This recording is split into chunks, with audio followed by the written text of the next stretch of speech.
Good morning to all of you.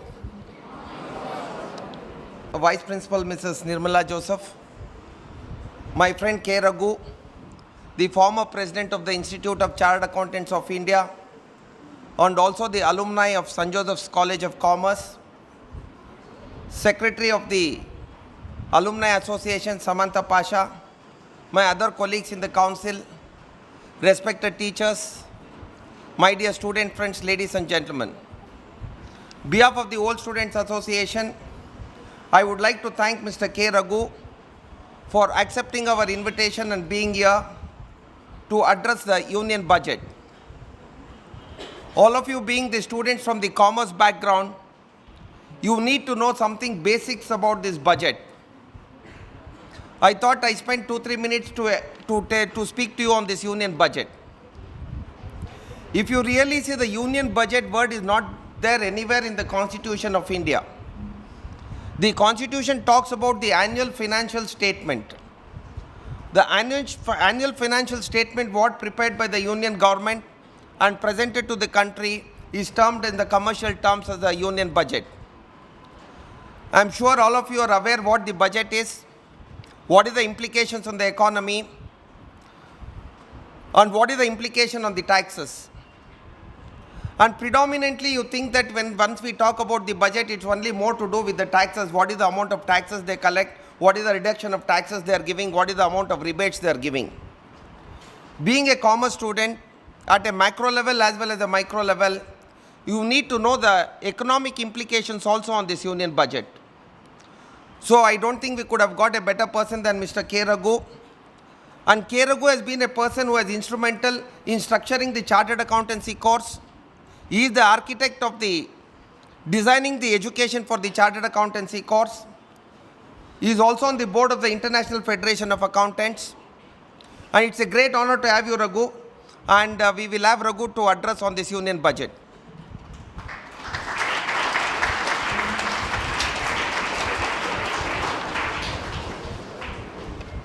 It is an honor for me to introduce our speaker for today.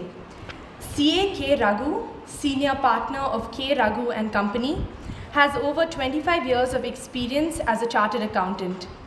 Having gained deep insights into the profession as a fellow member of the ICAI, he was elected as the Vice President of the ICAI for the year 2013-14 and had been the supreme torchbearer of the Indian accountancy profession in the capacity of the President of the ICAI for the year 2014-15. Acknowledged for his international outlook and drive to promote brand Indian CA globally, he is presently in the League of World Accountancy Leaders, serving the profession globally as a member of the board of International Federation of Accountants.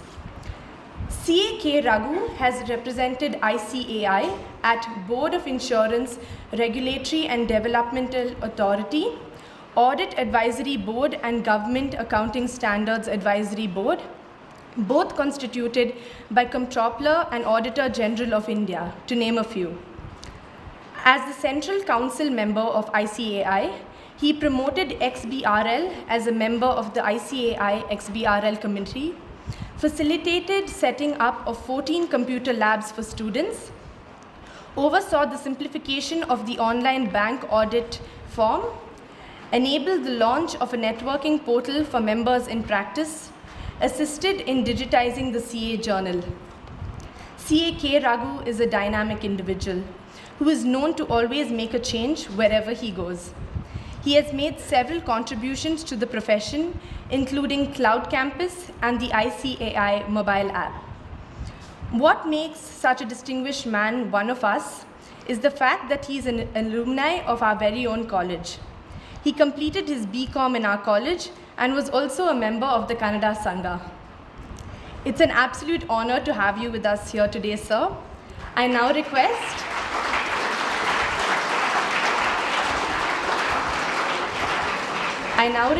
our Vice Principal, Dr. Nirmala Joseph, to kindly hand over to CA K. Raghu a token of our appreciation.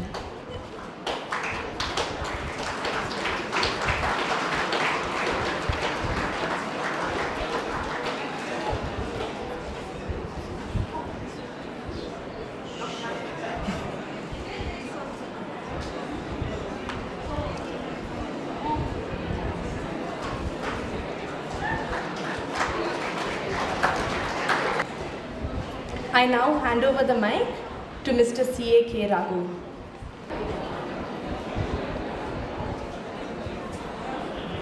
Good morning, friends. I deem it a great honor and privilege to be amongst you this morning on the occasion of the analysis of the Union Budget. I would like to thank Vinay Mrutyunjaya, my good friend, who was my senior in the college, for having invited me today to be amongst you to share a few insights on the Union Budget, the document that every citizen of this great nation looks forward every year.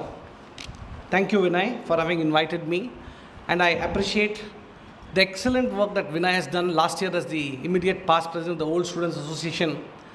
I am very happy to note that the Old Students Association of the St. Joseph's College of Commerce is doing an excellent job.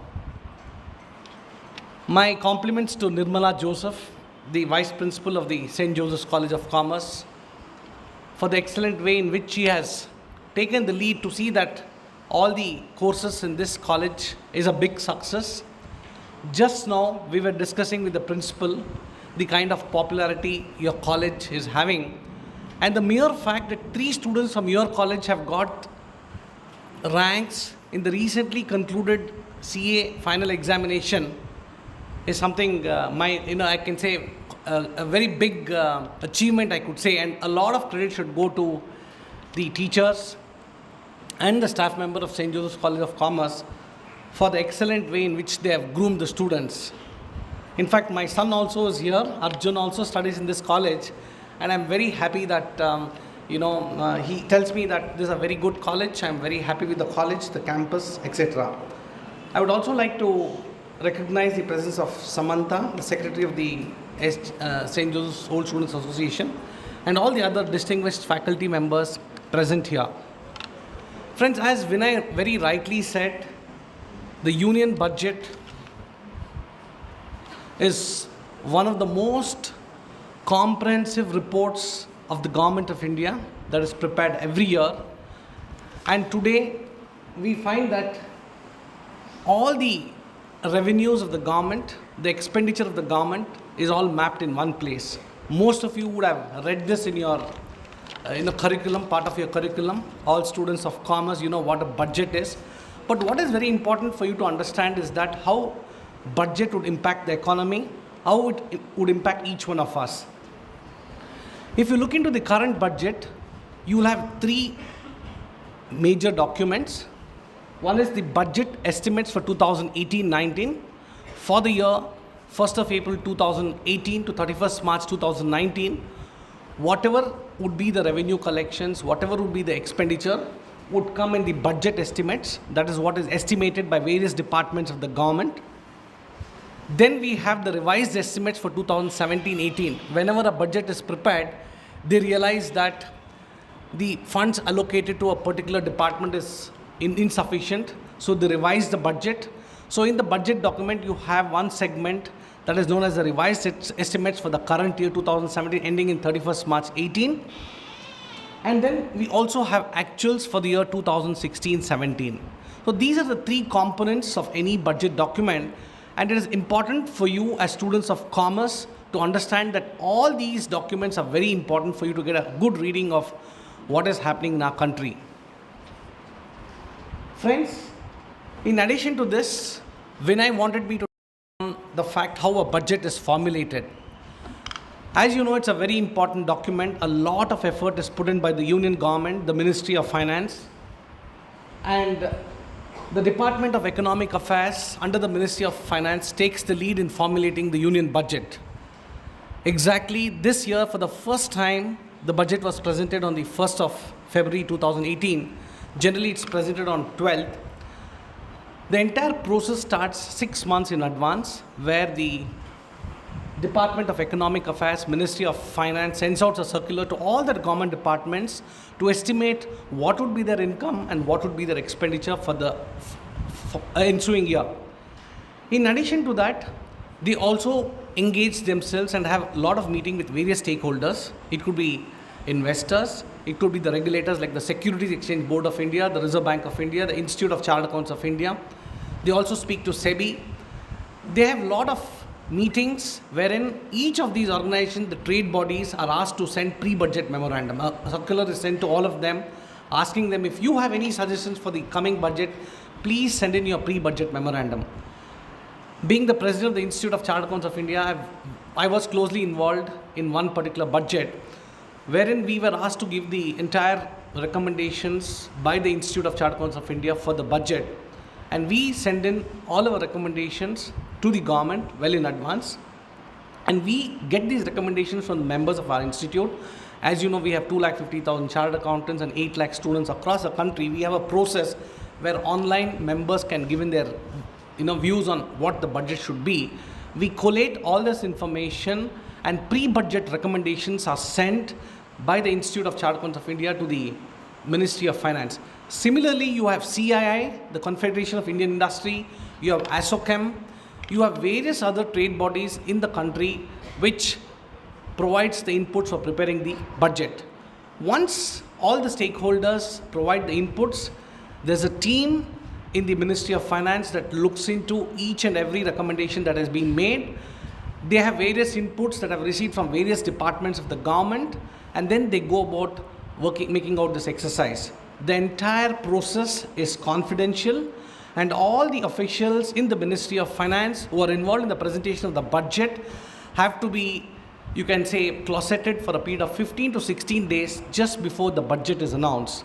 If you have visited the Ministry of Finance, you can see very well the entire basement in the Ministry of Finance is earmarked for this activity. There is absolutely no way anyone can enter that, and all the senior officials of the Ministry of Finance stay in that particular place in the the Ministry of Finance, and the budget is printed, and the entire formulation takes place in this particular ministry.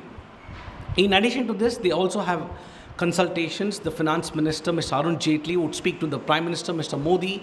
He would like to see what are his views as to how he would like the budget to be.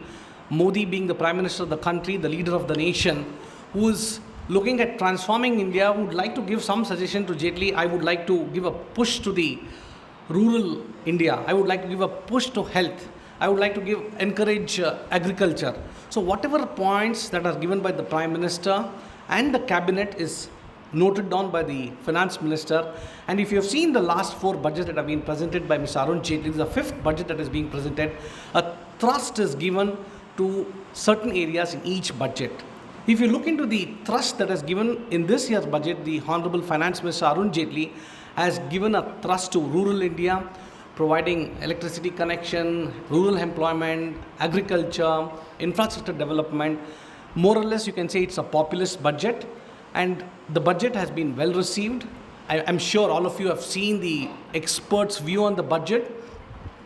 Most of the experts have very rightly said that this budget is an election budget, and this is being done keeping in view the elections. But whatever said and done, I can say that I've read the budget, I've read the fine print. I can say it's a fine budget, and each and every citizen of this country would be immensely benefited by this budget. So when I take you through the various sectors of the economy, how it would get impacted, you will understand how this budget has far-reaching impact for each one of us sitting here. Friends, I'm sure all of you would agree with me that India is on the fast track of economic development. And all of us should be fortunate to be a part of this revolution, because most of you sitting here would be heading top companies in the country. You will be CFOs of various corporates.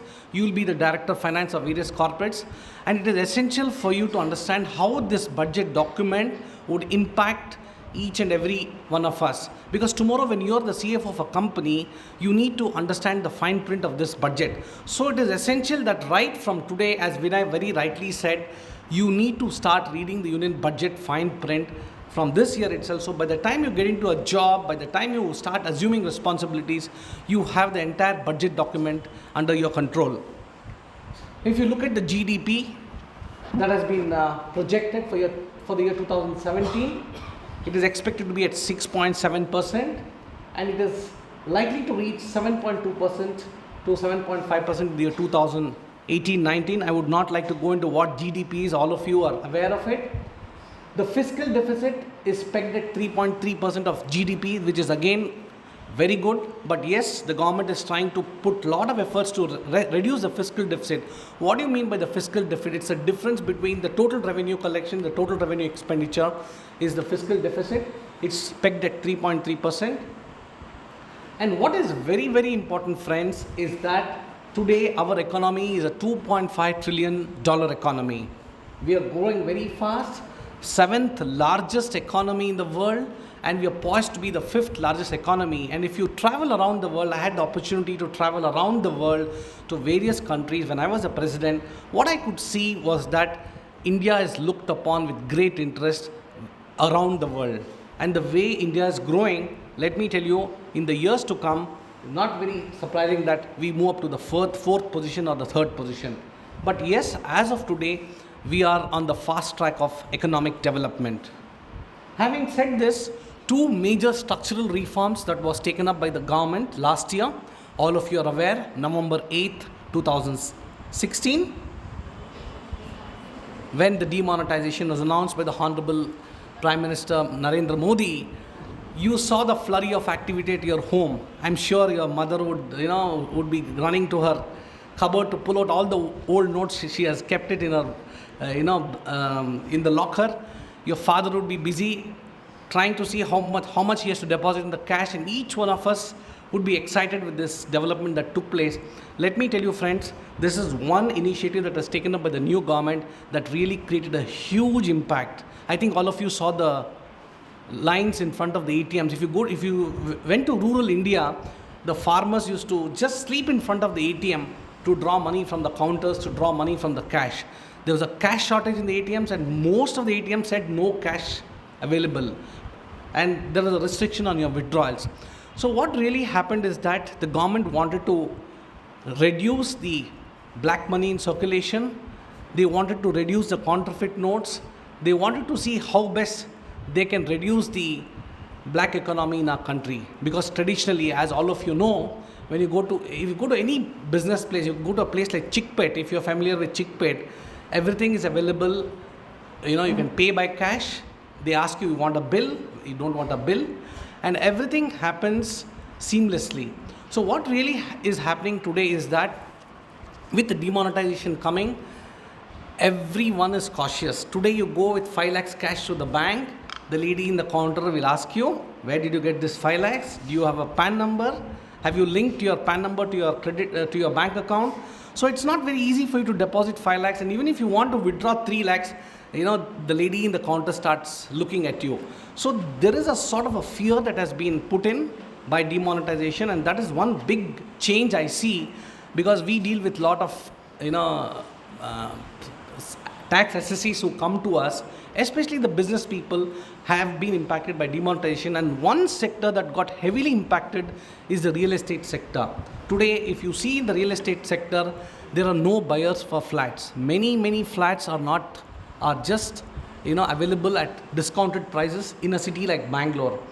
You find that infrastructure development is not happening at the pace which it should happen.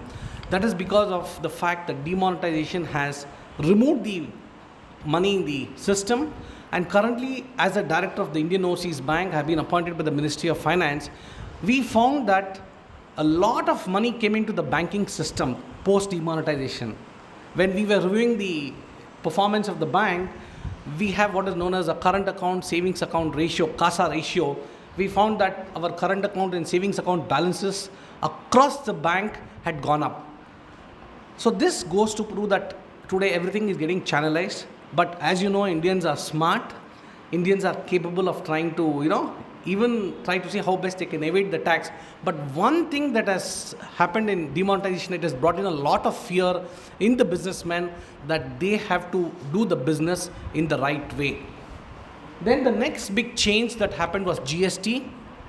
GST, I think all of you are aware, it's now a part of your curriculum. It's a new legislation that was brought in. All the levies under indirect taxes like excise, everything was subsumed into one tax, and you had the local VAT, you had excise duty, you had octroi, service tax, everything got merged into GST. And today, one nation, one tax. The government wants to see that this is a success. Earlier, I'm sure when you used to go on the highways, you used to see a lot of trucks parked near the checkpost. All the checkposts are vanished today. There's no checkpost anywhere in the country. Today, the travel time for goods to reach from, let us say, a city like Bangalore to Delhi would be maybe 35% would be the saving. So there's seamless, what you can say, movement of goods across the country because of GST. And one of the major reasons why GST was introduced was that to remove the cascading effect of taxation. So each one of us get a benefit. When you buy a soap, if it was costing 10 rupees earlier, it will cost you 8 rupees now. Everything has gone down, and the government is trying to see how best GST is a big success. I would like to say that GST is one big reform that will benefit the country, that will benefit each one of us, and it is our duty to see how best we can play a role in seeing that GST is a success. Friends, two important things that I would like to share is that because of GST, the tax base has increased. There's a 50% increase in the tax base. Everyone is keen to get themselves registered in the GST. They would like to issue bills for whatever sale that is made. And I'm sure when you go to any place to buy, you would ensure that you would like to have a bill where the trader has paid the GST. Foreign direct investments, yes, today we have lot of appetite for foreign direct investments. That has gone up. Taxation base has increased. Greater push for digitization. Prime Minister Modi is keen that there should be a cashless economy. Today you have so many apps, digital apps, where you can make payments. Even if you want to buy a tender coconut, you can pull out your Paytm and then flash it to the guy, and the guy gladly accepts your Paytm payments. So you have the Beam app, where you have multiple bank accounts. On your mobile phone, you can decide where you can make the payment from.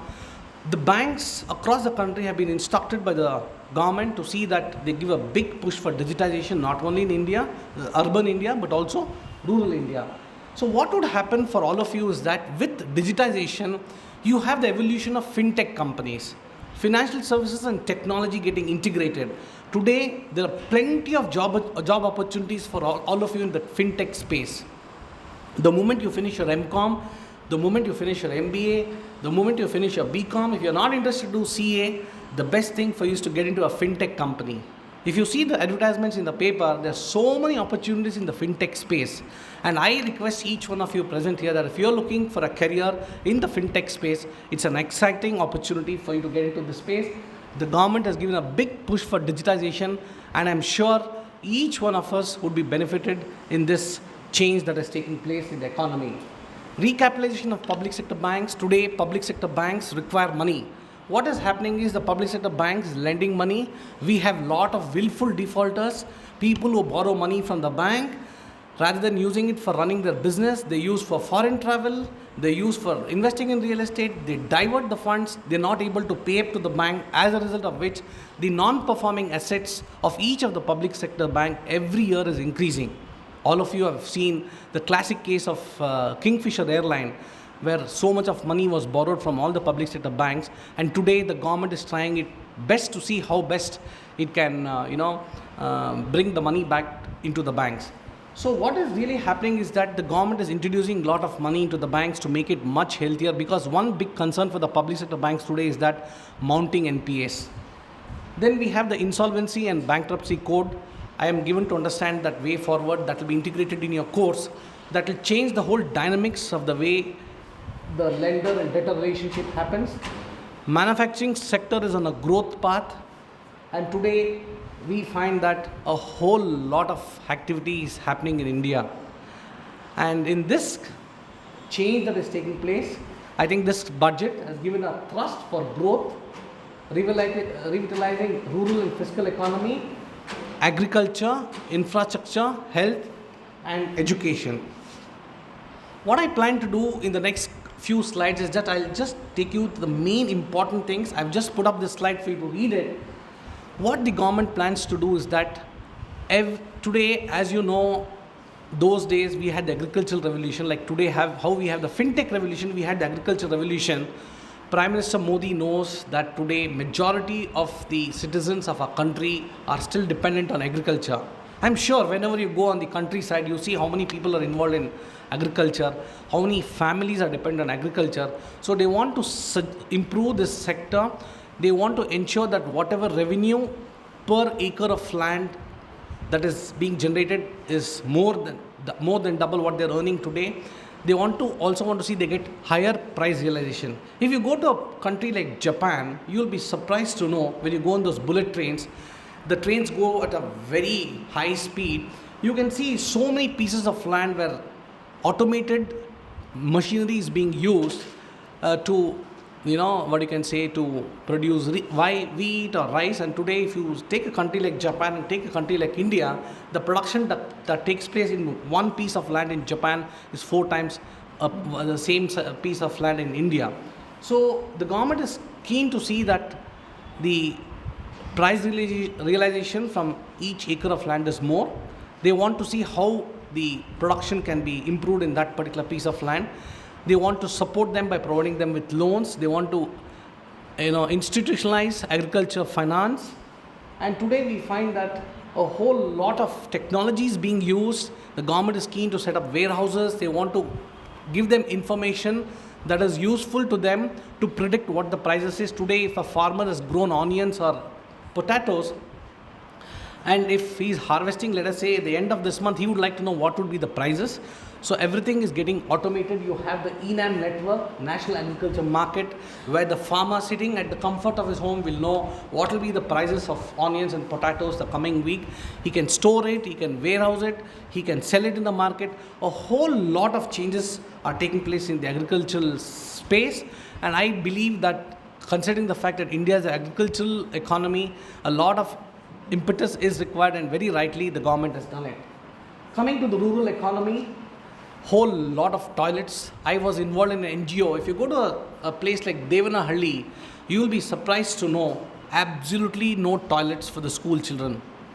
Very close to the airport, I happened to be to a rural school. When I spoke to the teacher there and we asked her, why is it the attendance is less? She was telling me, Mr. Raghu, we have a lot of girls. The girls are not able to come to school because we don't have toilets. And the government is keen to see that how best more and more toilets can be constructed.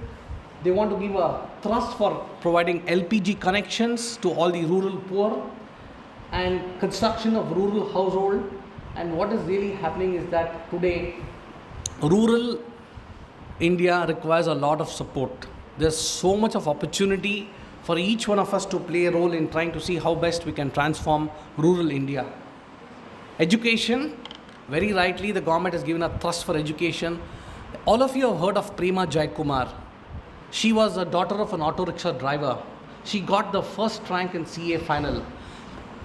She wanted to bring about a transformation in the family. She said, my father has been an auto rickshaw driver, driving an auto right from morning till night. Can I bring about a transformation in my family? And she wanted to do CA, she did CA, she became a chartered accountant. What I mean to say is that education can transform the life of each one of you sitting here.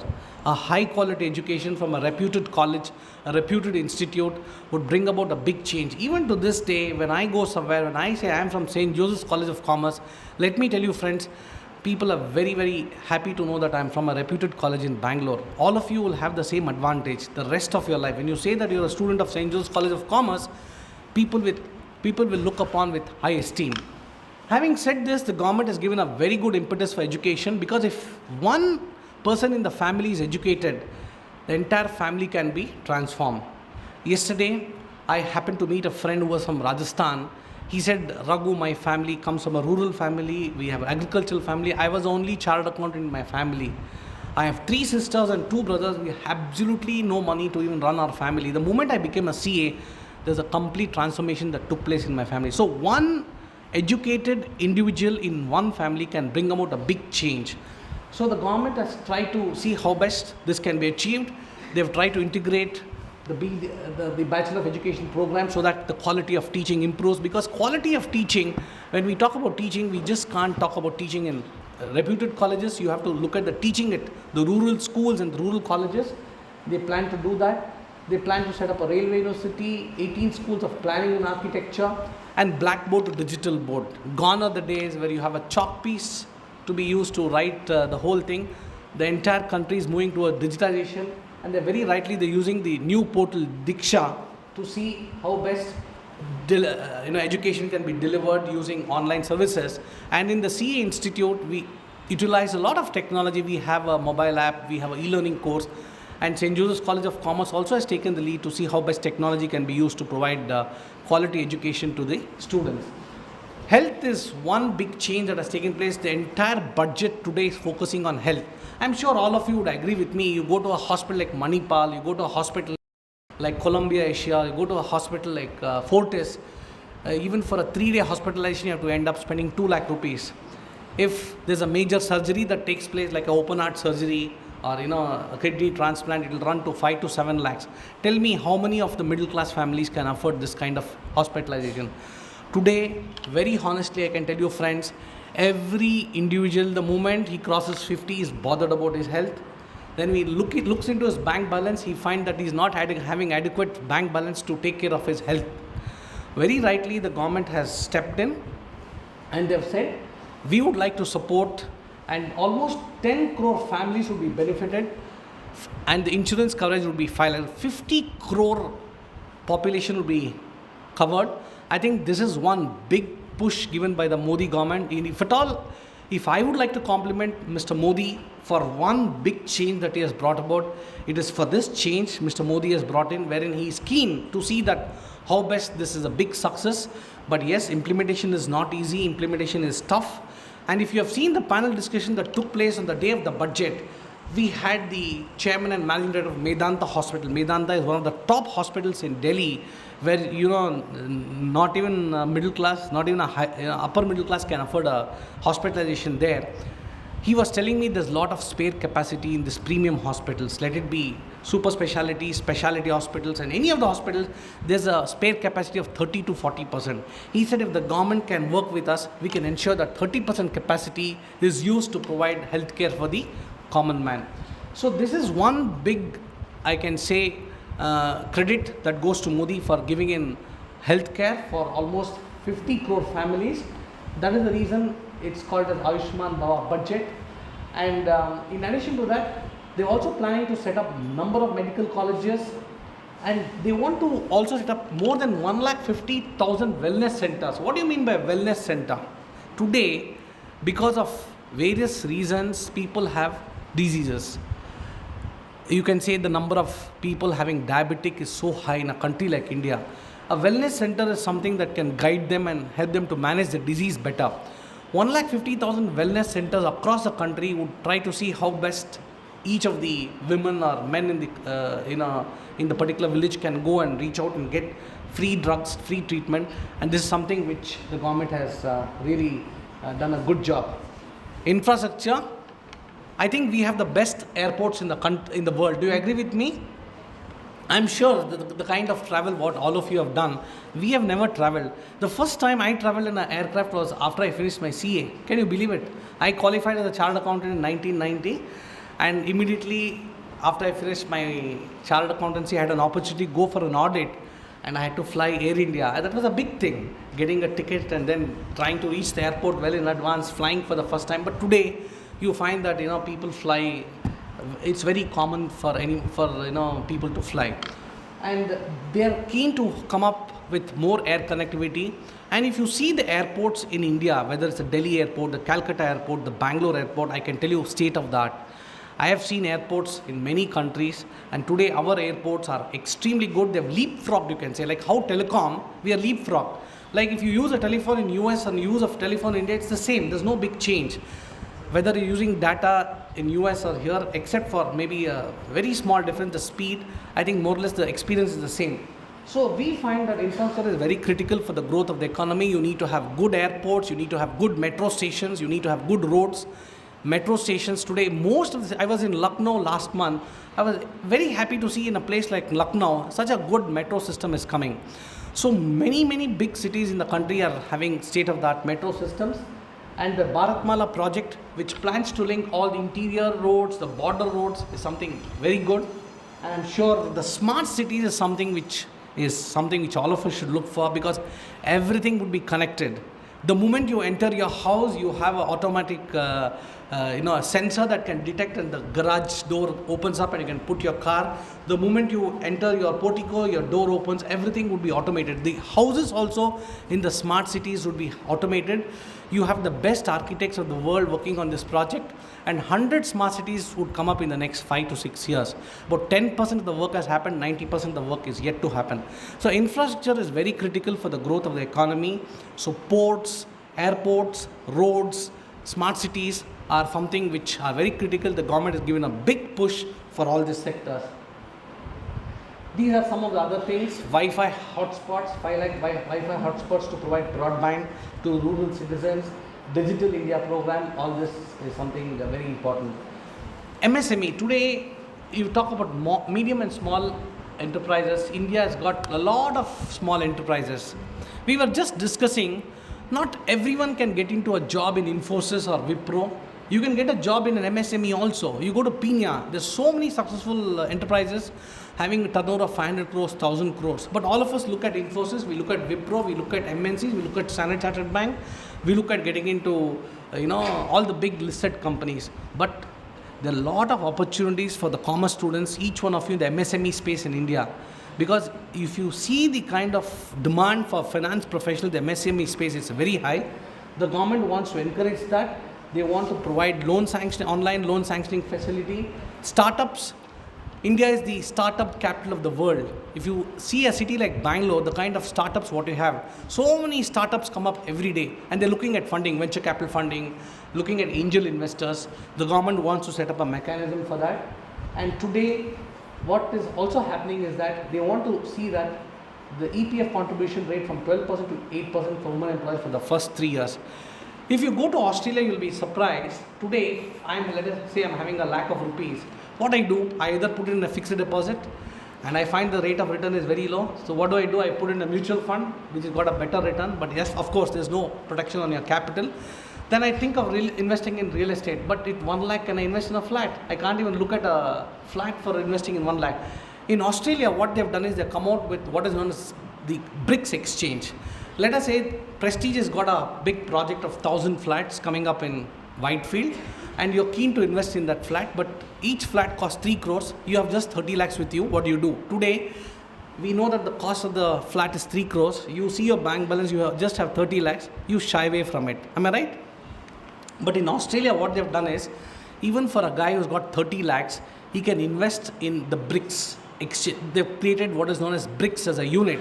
So let us say a flat will have about 10,000 bricks. Each brick is valued. So you can buy 30 lakhs worth of bricks in that particular project, and this bricks is traded on the stock exchange. So I can still invest 30 lakhs in that particular project, and tomorrow for some reason my daughter is getting married, I can disinvest and maybe get a appreciation on that particular bricks. So these are all the new funding innovation that is happening around the world. I think the government is keen to introduce all this. We'll have the BRICS exchange, you will have the exchange for small and medium enterprises. All this would augur well for the economy. Direct taxes, nothing much has been done because last 2-3 years many changes have taken place. Everyone thought exemption limit would increase. Jaitley said nothing doing. We have given you sufficient exemptions. Be happy. And the direct tax collections have gone up. Taxpayers have also increased from 6.47 to 8.27. One thing, friends, I would like you to keep in mind that in India, there's a lot of people who don't file their tax returns. They have rental incomes, they don't want to file tax returns. They have income from fixed deposits, they don't want to file tax returns. They sell properties, they don't want to file tax returns. So the government is trying to plug, they're trying to use data analytics. I can say this budget, if I see, government has used extensive technology to mine the data to find out how many of them are paying, filing the returns, how many of them are paying taxes, how many of them are not paying. See, the number of taxpayers have increased. Absolutely no changes in the tax rates. Education cess has increased from 3% to 4%. And long-term capital gains, as you know, how the stock markets have worked. Last 2-3 days you have seen, and today this morning I was driving down to your college, 1,200 points the stock markets have tanked today. That is because of not only this, because of global, the New York Stock Exchange has tanked. So even the the Bombay, the NSE has also come down. So here what is happening is the long-term capital gain on sale of listed securities will be taxed at 10%. If the gain exceeds 1 lakh. Domestic companies and small companies having a turnover of 250 crores and less, instead of 30%, they pay 25%. Deemed dividend under 222E has been brought in. Then all trusts today, any payment being made by more than 10,000 rupees, they need to make it by, they cannot make it by cash. If they make it by cash, it will be disallowed. And a lot of new things have been made. Assessments have been electronic. The moment you file your tax return, everything is processed automatically. You don't need to go to the income tax department. You don't get a notice where you just go and meet the income tax officer and provide all the details. Today, even the top celebrities like Amitabh Bachchan would fear to get an income tax notice. That is the kind of fear that is generated by the income tax department. You take the top cricketers, you take the top politicians, you take the top film actors, everyone dreads to get a tax notice. You agree with me? So now they removed all this. They said no more tax notices, everything will be electronic. We'll ask you some questions, you submit all the questions, we'll complete the assessment. So they want to make it more tax friendly. You know, each of the initiatives that has been done by the government to see how best you can get the returns process. Standard deduction increase has been brought in, 40,000 for salaried employees and pensioners. And senior citizens' income on deposit with banks and posts are exempted to 50,000. Today, friends, many of the senior citizens are dependent on fixed deposits. You just speak to your dad. He will say, I am having 50 lakhs fixed deposit. I'll get 6-7% return of income. I've retired from my job and this is my income. The government is keen to give them an additional benefit because the return on investments on FD is very low. Senior citizen health insurance premium has been increased from 30 to 50. And in respect of critical illness, 60 to 1 lakh under 80 DDB. All these sections are very important. You will have questions coming in your exams. So please don't take it lightly. ATC, ATD, ATDDD. All these are very relevant. And most of the teachers, when they set the examination paper, they'll pick up the new sections. So you have to have a watch on all the new sections. 100% tax reduction for first 5 years to companies registered as farmer producer companies. Finally, friends, I would just like to conclude by saying yes, this is an exciting budget, a budget that would help each one of us, that would really help low cost, education, health, infrastructure that we have all seen. And one big thing which the government has said is they want to create centers of excellence for artificial intelligence, robotics and blockchain. Today is the age of robotics. In the years to come, you will have robots punching accounting data. Those days, we used to have accountants, writing the daybook and ledger. When we completed our graduation, when I did my graduation, I used to come to St. Joseph's College of Commerce with a, accounts book, ledger book. I'm sure you're carrying it even now. And the accounts teacher used to insist, without that, we used to ask you, please go. And then we used to, carry those books. Today, everything is computerized. You have a lot of accounting software where you just key in the data, everything is, daybook, ledger is prepared. Now with blockchain, what is happening is that you go to a bank, let us say you give a check across a counter, the lady sitting at the counter will see you want to draw 50,000 rupees, she'll check whether you got a balance, she'll authorize it. It'll go to another officer who will check whether what the lady has done, checked is the right thing. Or in a blockchain technology, simultaneously multiple people can see your account. The lady who is checking your, the lady to whom you make the payment, you pass on the check, who checks it, simultaneously another guy can authorize it. Within split seconds, you can withdraw your amount. So blockchain is coming in a big way and the banking sector is embracing blockchain technology and all the public sector banks have been asked to adopt blockchain. Artificial intelligence, again, like Siri, all of you are using, do you use Siri on your iPhones? So you can get a lot of information. You want to know the best restaurant, you have Siri telling you, go to, Lakeview for ice cream and things like that. So blockchain technology, artificial intelligence, robotics, everything would impact each one of you. Data analytics, the kind of job opportunities in data analytics, excellent. They're creating centers of excellence so that students who have passed BCom, MCom, MBA, want to have specialized knowledge, can do the center of excellence. And finally, friends, I can just tell you that, all these would really help the country. And this is the snapshot. I am not going to the details. This is something which you need to have and have a look at it. That will give you what is the fiscal deficit, primary deficit, revenue receipts, capital receipts, expenditure. The whole snapshots, you get it in a nutshell. And finally, friends, I would like to thank all of you for having given me a patient hearing.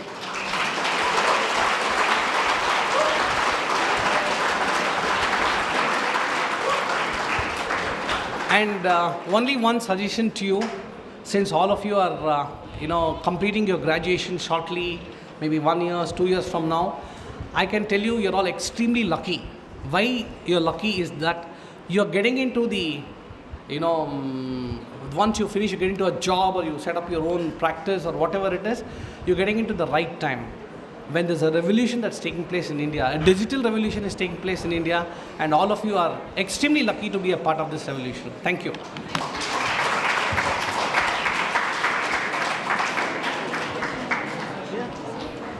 We'll be having a question and answer session now. Does anyone have any questions?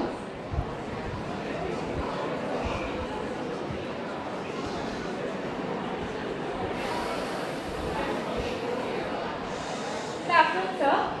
Which class of You economics- please give your name, which class? I'm Sakshi. I'm from GBBA.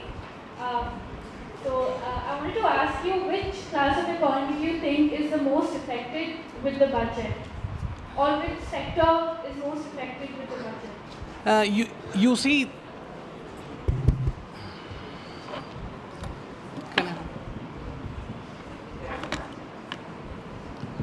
If you ask me which is a sector that is not happy with the budget, it is the salaried class who's not happy because no additional deductions, and I'm sure all of you would agree with me, your teachers are agreeing with me, they're not very happy, absolutely no benefits that have been given to them. And all individuals, they were thinking the exemption limit would go up, that has not gone up. And of course, if you look at the way the whole budget has been structured, it has been structured keeping in view the elections in mind. And when elections are round the corner 1 year from now, it's very, that is how most of the budgets, if you've seen the budgets that have been announced in the past, the last budget of any government would be populist, and they would not bother much about you can say urban. They would look at giving a push to rural India. Yeah.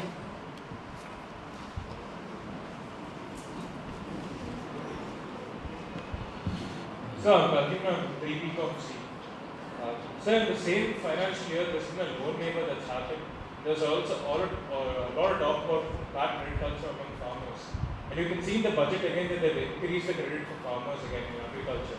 Don't you think that's actually the government saying it's okay to have bad credit culture and not be doing anything about it? I fully agree with you. If you have gone to any rural bank, let us say you're coming from any of your whenever you visit your hometown, you should go and visit the rural bank. Most of these rural banks, the lending is to the farmers. And the biggest disadvantage that is happening today in rural India is that the loans that are being taken by the farmers are not being utilized for the purpose for which it is borrowed. And many a times we see that it is being diverted by the farmers. Many farmers use that money for various other things. See, the government is keen to support the sector. Of course, as you rightly said, loan waivers are very common because in order to get oats from the farmers, they say, okay, fine, you have borrowed 20,000 rupees, we are waiving it.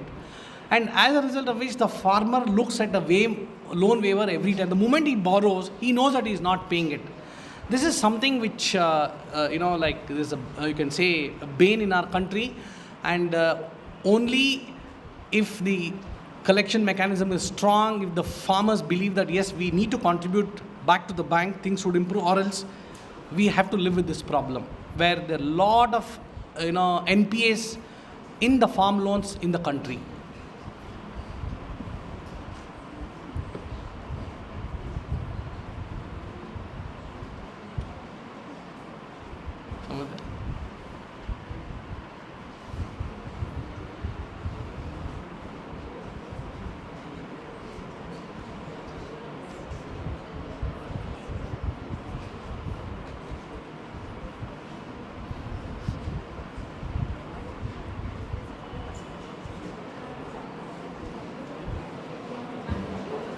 Sir, there's also been a lot of talk about after this budget that the fiscal deficit might even go to 3.5%.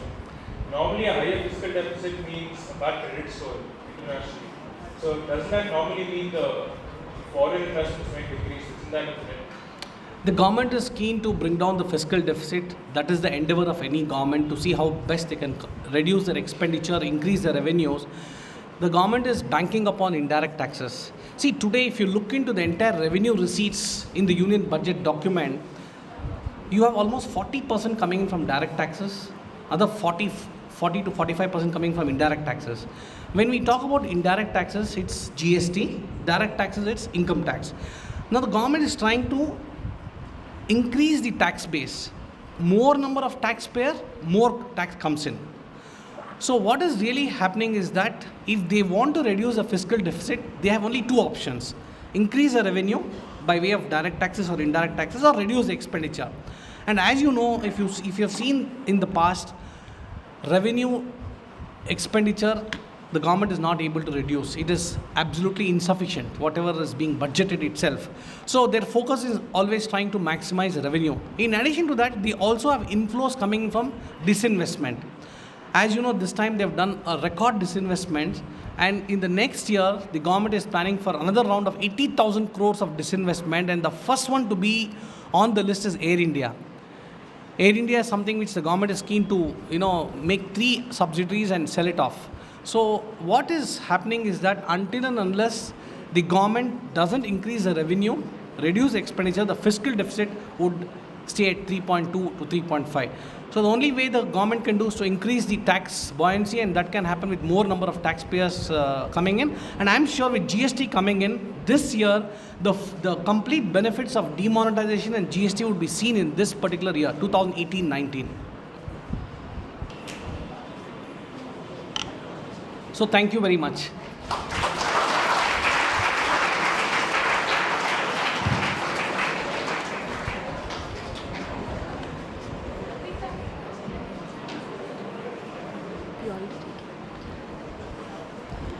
On behalf of St. Joseph's College of Commerce, I would like to thank CA K. Raghu for his valuable insight and analysis of the union budget. Thank you so much, sir. It was a thought-provoking session, and I'm sure we will pay more attention in the future to budgets of the coming years and also keep abreast with financial topics. I would also like to thank the OSA for organizing this session. Thank you so much.